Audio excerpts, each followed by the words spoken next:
তুমি যে জেলায় জেলায় বক্তব্য দিয়ে বেড়াচ্ছ, থানায় থানায় দিয়ে বেড়াচ্ছ, তুমি যে বাড়িতে মরা মানুষ মরেছে লাশটা যখন নিয়ে যাচ্ছে তখন যে তুমি এইভাবে হাত তুলে দোয়া করে কান্নাকাটি শুরু করে দিচ্ছ, তুমি যে এইভাবে বলছো মাগরিবের পরে 4 রাকাত সালাতুল 6 রাকাত সালাতুল আওয়াবিন পড়লে 12 বছরের পাপ মিটে যাবে, তুমি বুঝতে পারোনি তোমাকে এগুলো কে শিখিয়েছে? এগুলো তোমার ভুল। তুমি যে সব কথাই বলছো যে বুবুর কথা নাকি বুখারীতে আছে, বিশ্বাস করো। চাঁপাইনবাবগঞ্জের দ্বীনি মুসলিম বোন, আপনাকে আমি অনুরোধ জানাচ্ছি, আমি আব্দুর রাজ্জাক বিন ইউসুফ আপনার দ্বীনি ভাই, আপনি ধর্মের ব্যাপারে আমার সাথে পরামর্শ করেন, আপনার জন্য ভালো হবে। আমি আব্দুর রাজ্জাক বিন ইউসুফ 26 বছর থেকে ফতোয়া লিখি। কতদিন থেকে? 26 বছর থেকে ফতোয়া লিখি। 88 আগস্টের 20 তারিখ রোজ বুধবার বিকেল 3টে থেকে আমি শিক্ষক, বুখারী মুসলিম পড়াই। আর 32 বছর থেকে বক্তব্য দিচ্ছি, 34 বছর থেকে আমি শিক্ষকতা করছি। আপনার বিদ্যে বেশি, আমার চর্চা বেশি আছে, আপনি এটা মনে রাখবেন। হঠাৎ করে আপনি আমার বিরুদ্ধে কথা বলবেন, আপনি টিকতে পারবেন না। আপনার অপমান হওয়া আমি চাইনি। কাজেই অন্তত চাঁপাইনবাবগঞ্জ জেলাতে কোন থানাতে আমি বক্তব্য দিতে পারবো না, এরকম কোন মানুষ যেন দুঃসাহস না করে। সে মাটির উপরে আমার নিকটে, জাতির নিকটে সবচেয়ে ঘৃণিত মানুষ হবে। পৃথিবীর বাঙালির উদ্দেশ্যে আমি বলছি, আমি আব্দুর রাজ্জাক বিন ইউসুফ 32 বছরে কোনোদিন অপ্রয়োজনীয় বাক্য বলিনি। পৃথিবীর বাঙালি মনে রাখবেন, আমি আব্দুর রাজ্জাক বিন ইউসুফ 32 বছর আমি কোনোদিন কেচ্ছা কাহিনী বলিনি। আল্লাহর অশেষ দয়া, আমি একটা হাদিস, যদি বড় বড় হাদিস 1 ঘন্টা লাগবে অনুবাদ করতে, একটা বাক্য আগে পিছে হবে না, আমি শুধু অনুবাদ করতেই থাকবো। আলহামদুলিল্লাহ, কোনো সমস্যা নেই। ঘন্টার ঘন্টা আমি বক্তব্য দিতে পারি, শুধু হাদিস অনুবাদ করে। হাজার হাজার হাদিস মুখস্থ আছে। যখনই আমি আসি আর শুনি যে থানায় ঝামেলা হয়, তখন আমার খুব কষ্ট হয়। অবাক কথা, চাঁপাইনবাবগঞ্জ জেলে কতগুলো আছে, জেলে 20-30 বছর থেকে, ও নিজেও জানে না আমি কেন জেলে। মানে দলীয় দাপটে 1 নম্বর আসামি করে তাকে জেল দেওয়া হয়েছে। এখন জজও জানে না ঘটনা কি, উকিলও জানে না ঘটনা কি, ও নিজেও জানে না ঘটনা কি। কিরে মা, যেদিন মারামারি হলো সেদিন তো আমি শিবগঞ্জে কনসার্টে ছিলাম না, আমি তো ছিলাম রংপুরে। কিন্তু সাক্ষীদাতা কিভাবে সাক্ষী দেয় জজের সামনে যে আমি তাকে নিজ চোখে মারতে দেখেছি? আমি ছিলামই না, তো কিভাবে নিজ চোখে মারতে দেখলো? অবাক কথা। তার মানে আসামিও জানে না আমি 20 বছর থেকে জেলে কেন, জজও জানে না ঘটনা কি, উকিলও জানে না ঘটনা কি। শুধুমাত্র যে সাজিয়েছে সেই জানে। যার কারণে মুহাম্মদ সাল্লাল্লাহু আলাইহি ওয়াসাল্লাম বলছেন, পৃথিবীর মানুষ মনে রেখো, পৃথিবীতে সবচেয়ে বড় পাপ হলো শিরক করা, দ্বিতীয় বড় পাপ হলো পিতামাতার অবাধ্য চলা, তৃতীয় বড় পাপ হলো মিথ্যা সাক্ষী দেওয়া। লোকটা বলছে আমি 2 চোখে দেখেছি মারতে, ওকে 50,000 টাকা দিয়েছে, দিয়ে বলেছে তুমি জজের সামনে বলবে আমি মারতে দেখেছি নিজ চোখে। তখন জজ বলে, হ্যাঁ তাহলে ঠিকই তো, নিজে মারছে দেখেছে। 30 বছর জেল। যেই জেলে চলে গেল সে আর বুঝতে পারলো না যে আমি কেন জেলে।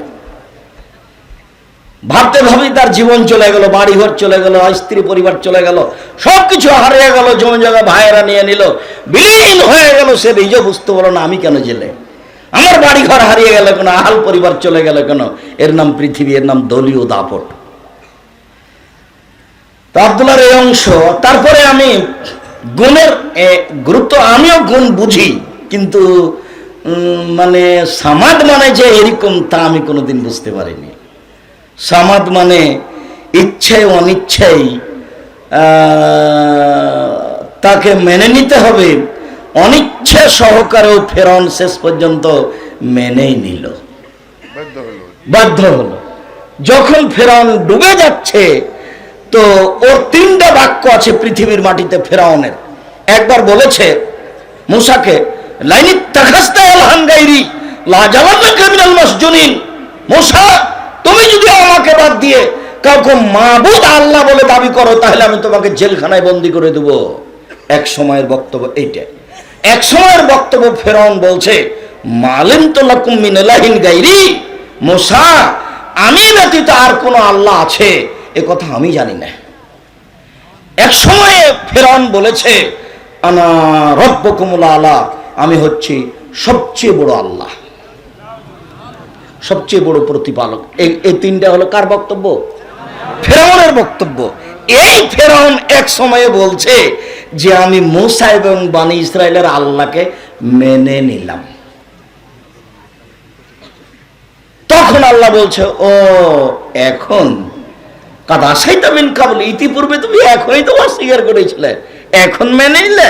তার মানে ফেরাউনের ঈমান গ্রহণ হলো না,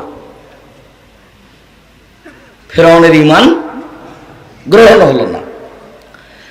তো ডক্টর শহীদুল্লাহ এবং মৌলানা আব্দুল্লাহ কাফিয়াল কোরাইশির একটা বক্তব্য আছে, হাদিসে এসেছে আল্লাহ কিয়ামতের মাঠে তিন অঞ্জলি, তিন খাবল, তিন অঞ্জলি মানুষ জাহান্নাম থেকে বের করে জান্নাতে দিয়ে দিবেন। আল্লাহ তিন খাবল মানুষ জাহান্নাম থেকে বের করে আল্লাহ কোথায় দিয়ে দিবেন? জান্নাতে দিয়ে দিবেন। তখন ডক্টর শহীদুল্লাহ বলছেন, জনাব আল্লাহর হাত কি ছোট? আল্লাহর হাত তো জাহান্নামের চেয়ে বড়। তো জাহান্নামে যা আছে সবাই জান্নাতে চলে আসবে, ফেরাউনও চলে আসবে। এটা কে বললো? কে বললেন? ডক্টর শহীদুল্লাহ বললেন, 16 ভাষার পণ্ডিত। তখন মৌলানা আব্দুল্লাহ কাফিয়াল কোরাইশি বললেন, জনাব মনে রাখবেন, অন্তরে ঈমান থাকবে না যার, অঞ্জলিতে আসার সুযোগ হবে না তার। জনাব মনে রাখবেন, অন্তরে ঈমান থাকবে না যার, খাবলে আসার সুযোগ হবে না তার। চাঁপানেমঞ্জের ভাষা, অন্তরে ঈমান থাকবে না যার, অঞ্জলিতে আসার সুযোগ হবে না তার। তোর ঈমান যদি না হয় তাহলে হবে না। বিচারের মাঠে হিন্দু আর ইহুদি খ্রিস্টানদের নেকি পাপ ওজন হবে না। যারা শিয়া, যারা কাদরিয়া, যারা জাবরিয়া, যারা মুজাসসামা, যারা জাহামিয়া, এদের দাড়ি পাল্লা হবে না। কেননা দাড়ি পাল্লা মানে হলো একদিকে একটা 5 কেজি ওজনের পাথর থাকতে হবে আর একদিকে ধান থাকতে হবে, তাহলে তো মাপ হবে। তাই একদিকে এক পাল্লায় থাকতে হবে পাপ আর এক পাল্লায় থাকতে হবে নেকি। তো যারা অমুসলিম হিন্দু, যারা ইহুদি খ্রিস্টান, তার তো কোনো নেকি নাই, তো পাল্লা হবে কি করে? কথা বুঝতে পারলেন না? তাহলে এদের আর নেকি ওজন হবে না। তো আল্লাহ এদেরকে জাহান্নামে দিবেন কিভাবে? তখন আল্লাহ বলছেন, ইউখাযু বিন নাওয়াসি ওয়াল আকদাম, ওদের ওজন হবে না পাপ নেকি, ওদের কপাল, সামনের দিক, মাথার আর পা দুটাকে একসাথে ধরে জাহান্নামে নিক্ষেপ করা হবে।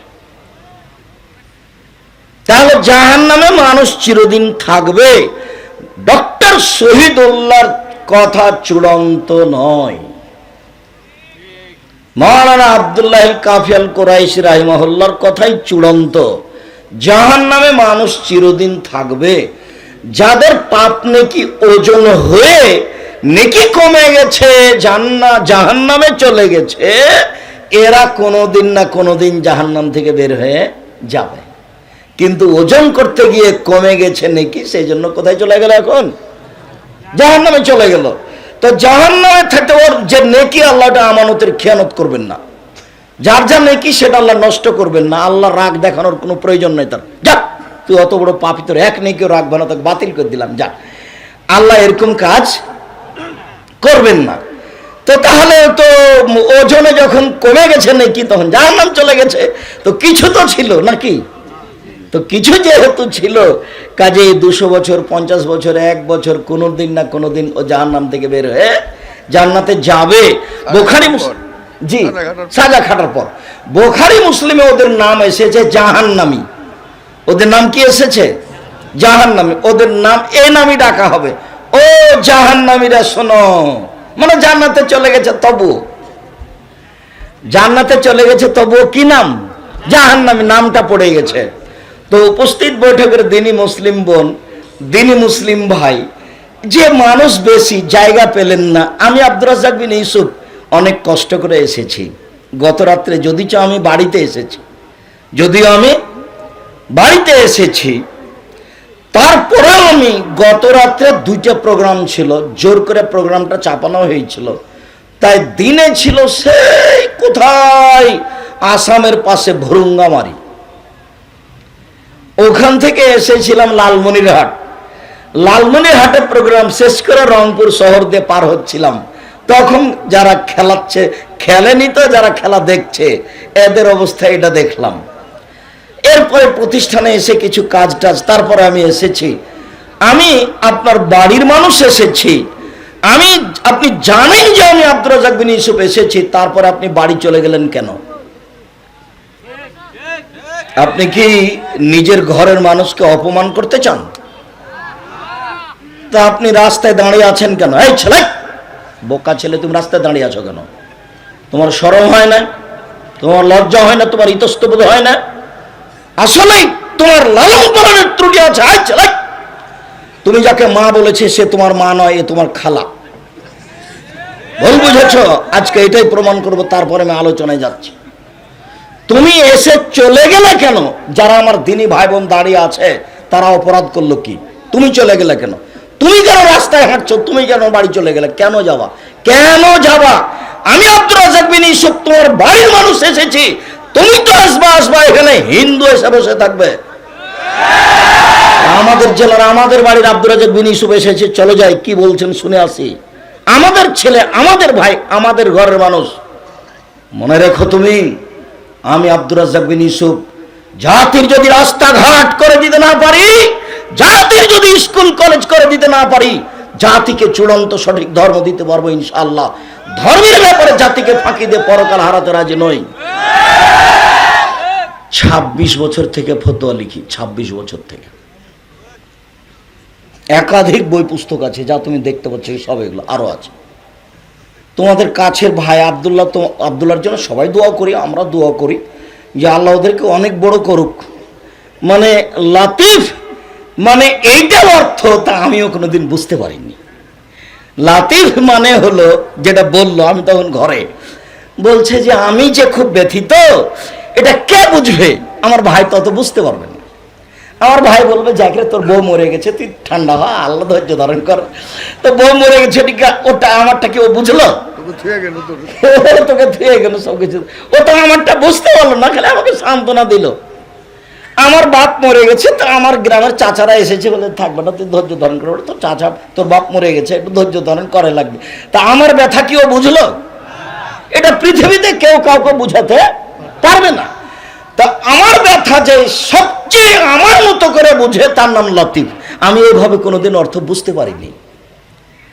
আমার 16 বছর ছাত্র জীবন, 32 বছর, 34 বছর শিক্ষক জীবন, আর 32 বছর বক্তব্যের জীবন, আর 26 বছর থেকে ফতোয়া লিখি, আর 6 বছর থেকে নিজে ফতোয়া বোর্ড পরিচালনা করি। ফতোয়া বোর্ডে 12 জন মুফতি বসেন, বড় বড় বিদ্বান, তারা যারা দেশ বিদেশ থেকে পড়াশোনা করে এসেছে। এই ফতোয়া বোর্ড আমি পরিচালনা করি। আমি আপনার ঘরের মানুষ, আপনি আমাকে নিজের ভাইয়ের মতো ভালোবাসেন, এটাই আমি চাচ্ছি। নিজের ছেলের মতো করে ভালোবাসেন, এটাই আমি চাচ্ছি। দিনের ব্যাপারে আপনি আমাকে জিজ্ঞাসা করেন, দিন ধর্মের ব্যাপারে আমি আপনার সাথে একসাথে হয়ে, এক ভাই হয়ে, এক ভাতিজা হয়ে, এক চাচা হয়ে, অন্তর থেকে কাছে হয়ে ফতোয়া দিব ইনশাআল্লাহ। আর মানুষ হিসেবে ভুল থাকতে পারে, যেটা ফতোয়া দিয়ে দেবো সেটা এইভাবে উল্টে ধরা কিয়ামত পর্যন্ত সম্ভব নয়। তবে মানুষ আমি, যেটা বলছি সেটাকে উল্টে ধরা সহজ নয়, খুব কঠিন। তবে আমি মানুষ, তবে আমি মানুষ। প্রত্যেকটা জিনিস কতবার দেখা আছে, যে কোনো ফতোয়া আপনি জিজ্ঞাসা করলে মনে হয় যেন আমি ওটা 10 বার দেখেছি, 50 বার দেখেছি, 100 বার দেখেছি, এরকম আমার মনে হয়। তখন ওটা বলতে আমাকে সময় লাগে না, আমি কাজই এটা করি। বক্তব্য দিই, একটু কলমে লিখি, ফতোয়া ঠিক করি, এটাই। অন্য আর কিছু করার আমার পরিবেশ আসেনি। আলহামদুলিল্লাহ, এটাকে আমি ভালোই মনে করছি। আর আমি যে বলি যে জাতির যদি রাস্তাঘাট করে দিতে না পারি, কলেজ স্কুল করে দিতে না পারি, কে বললে পারি না? আলহামদুলিল্লাহ, জামিয়া সালাফিয়া ডাঙ্গিপাড়া পাওয়া রাজশাহী 26 থেকে 30 বিঘা জমির উপরে, জামিয়া সালাফি রূপগঞ্জ নারায়ণগঞ্জ 51 বিঘা জমির উপরে, জামিয়া সালাফিয়া আপনার বই যেটা দিনাজপুর সেটা 20 বিঘা জমির উপরে, জামিয়া সালাফিয়া যেটা গড়তে যাচ্ছে বরিশাল সেটা শহরের পাশে 7 বিঘা জমির উপরে, জামিয়া সালাফির জমি রেডি আছে চট্টগ্রামে, জমি রেডি আছে ফরিদপুরে, জমি রেডি আছে নোয়াখালীতে, জমি রেডি আছে কুষ্টিয়াতে, জমি রেডি আছে ময়মনসিংহে, জমি রেডি আছে সিলেটে। এসব জায়গাতে জামিয়া সালাফে গড়বে ইনশাল্লাহ, সময়ের ব্যবধান। আমি চাঁপাইনবাবগঞ্জের মানুষ মানে আপনার বাড়ির মানুষ, দিন রাত আমি বলি চাঁপাইনবাবগঞ্জের মানুষ। চাঁপাইনবাবগঞ্জের ভাষাতে বলে, কালকে কতবার বলেছি যে তোকে তো দিতে হবে, তোর বাপকে দিতে হবে, এই ভাষা তো এখানকার। যখন আপনি আমার বিরুদ্ধে থানাতে কিছু বলতে চান তখন আমার যে কত কষ্ট হয়, আমি তখন আমার মনে পড়ে যে আমি আসলে তাকে বুঝাতে পারলাম না। আমি তো তার সবচেয়ে কাছের মানুষ, কেন সে আমার বিরুদ্ধে থানায় গেল? সে বোন হোক আর ভাই হোক, তুমি বিশ্বাস করো আমি মানুষ, আর টিকার কোনো পথ নাই। যার বিরুদ্ধে গেছে থানায় বলতে, যে গেছে তার অতীতের 100 বছর আমি চ্যালেঞ্জ করলাম, তার বাপ, তার দাদা, তার বংশে কেউ শুধু কোরআন হাদিস অনুবাদ করে বক্তব্য দিয়েছে, কথা বলতে পারবে না। আর ও বলতে পারবে না যার পক্ষে গেছে, আমার বিরুদ্ধে থামাতে গেছে। আমি আব্দুর রাজ্জাক বিশ বলছি, 32 বছর থেকে আমি কোনো অপ্রয়োজনীয় বাক্য বলি না, একটু বলুক না দেখি। তুমি দিনী বোন, তুমি দিনী বোন, আপনি দিনী বোন, আপনাকে আমি অনেক ভালোবাসি। আপনি আমার খালা, আপনি আমার মা, আপনি আমার চাচি, আপনি আমার, তুমি আমার দিনী বোন। তুমি যার পরামর্শে ফতোয়া দিয়ে বেড়াচ্ছ, ভুল দিয়েছে। আমি আব্দুর রাজ্জাক বিন ইউসুফ, তুমি যদি আমার কাছে ফতোয়া নাও ইনশাল্লাহ ভুল হবে না, তবে আমি মানুষ। অতএব আমার পরামর্শকে প্রাধান্য দেওয়া ভালো হবে, আমি এটাই মনে করি। সম্মানিত দিনী ভাই বোন, এইখানে লতিফ আর ওয়াকিলের এইটা তর্জমা, ওয়াকিল একটু বুঝতে পারতাম, কিন্তু লতিফ যে এইরকম অনুবাদ সেটা আমি কোনোদিন বুঝতে পারিনি। আর সামাদের যে এটা তর্জমা এটা আমি কোনোদিন ধরতে পারিনি। আমি বলেছি নিরপেক্ষ মুখাপেক্ষীহীন, সামাদ হলো নিরপেক্ষ মুখাপেক্ষীহীন, বহুদিন তর্জমা করেছি। সামাদ হলো নিরপেক্ষ মুখাপেক্ষীহীন। তো আমি আর একটু বলে যাই, ইসমে আজম নামে দোয়াটার কথাটা আমার দিনী ভাই বোন যারা যেখানে আছেন, রাস্তাঘাটে আছেন, চলে আসেন। আমার আরো দিনী ভাই 5 জন দাঁড়িয়ে কথা শুনছে, আপনিও শোনেন। এই ছেলে, তুমি রাস্তায় দাঁড়িয়ে আছো কেন? এখন ওখানে কথা বলছো কেন? কোন শরমে? তুমি কি বলতে চাচ্ছ যে আসলে তোমার মা নয়, তোমার খালা? এটা তোমার খালা, যে এটাই যে তোমার খালা, এটা তোমার মা নয়, আমি এটা প্রমাণ করব, তারপরে বক্তব্য দেব। তোমার যে এটা সৎ মা, তোমার এটা নিজ মা নয়, এটা আগে প্রমাণ করব, তারপরে বক্তব্য দেব। তুমি শোনো আগে। উপস্থিত দিনী মুসলিম ভাই বোন, আমি প্রমাণ করছি এই ছেলের মা নয়, এটা এই ছেলের খালা। আপনি আমার দিকে লক্ষ্য করেন, আগে প্রমাণ করব, তারপরে বক্তব্য দিব। আমি আছি, উনি চলে গেলেন কেন? কেন এখন বাড়ি থেকে টিভি চালু করলেন? কেন করবেন? আমার দিনী ভাই বোন যারা দেখতে পাচ্ছেন ভালো, দেখতে না পাইলেও কিছুক্ষণ কষ্ট করেন, কি করা যাবে? এখন ইনাদের কাছে যদি আমরা দাবি জানাই যে আমাদের বসার ব্যবস্থা করে দেন, তা কি পারবে? পারবে না। তা একটু ধৈর্য ধারণ করি। যাক, আব্দুর রাজ্জাক সাহেব আগে প্রমাণ করেন যে এটা আমার মা নয়। আচ্ছা ঠিক আছে, আমি এটা প্রমাণ করি, তারপরে কথা।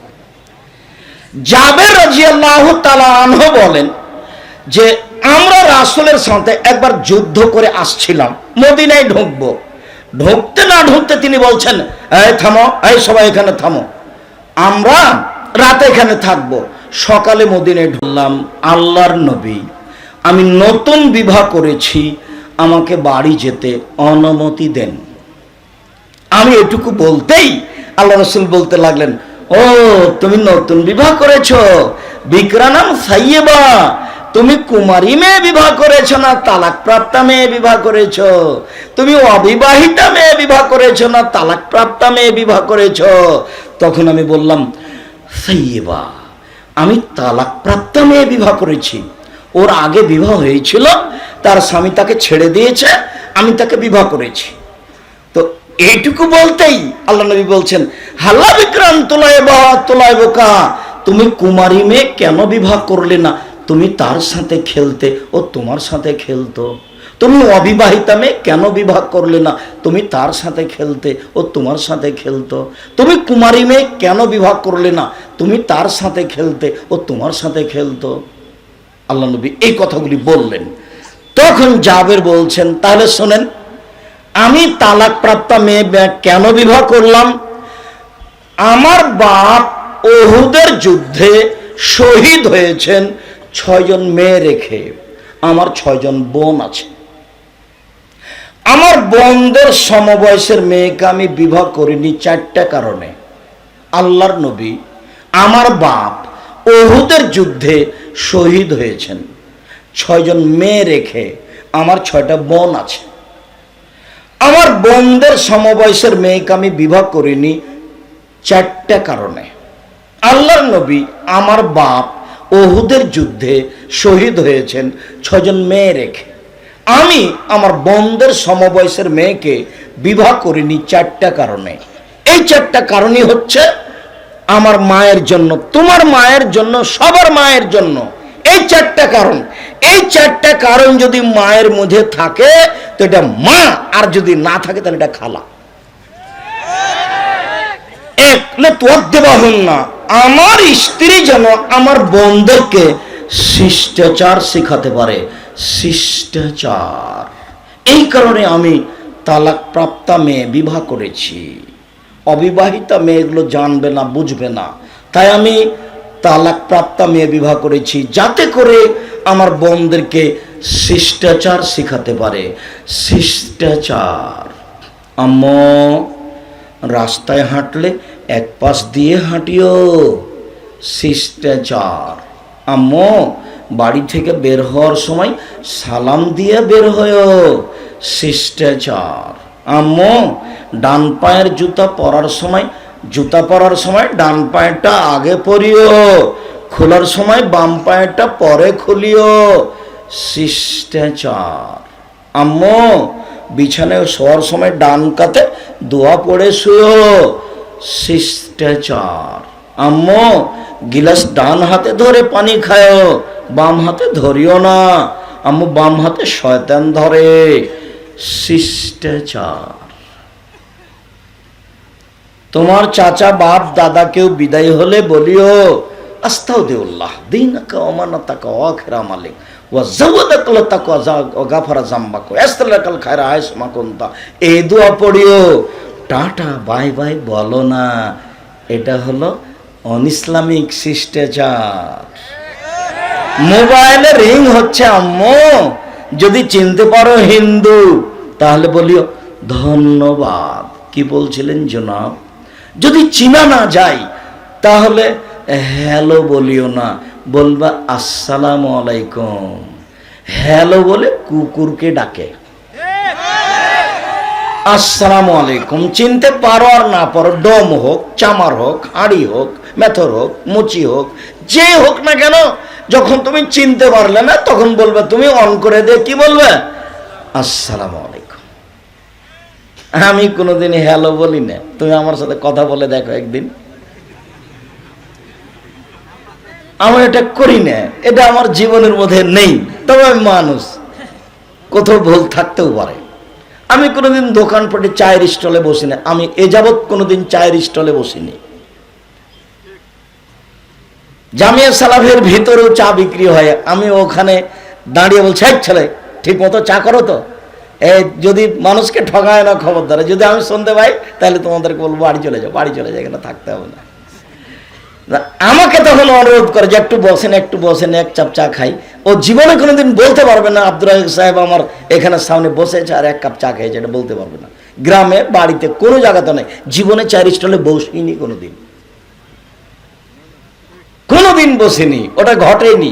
16 বছর ছাত্র জীবন আছে। 1976 সালে আমি সর্বপ্রথম নাচল পড়তে গেছি।